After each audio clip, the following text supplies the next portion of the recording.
நான் பெருகும்படி கர்த்தர் எனக்கு இடம் உண்டாக்கினார் என்று பொருள்.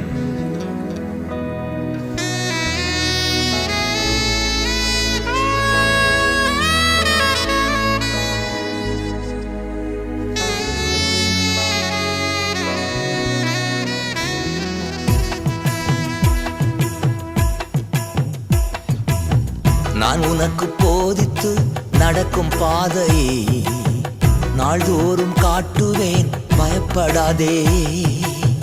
நான் உனக்கு போதித்து நடக்கும் பாதையை நாள்தோறும் காட்டுவேன், பயப்படாதே. உன்மேல் என் கண் வைத்து ஆலோசனை சொல்லுவேன். உன்மேல் என் கண் வைத்து ஆலோசனை சொல்லுவே. அறிவுரை நான்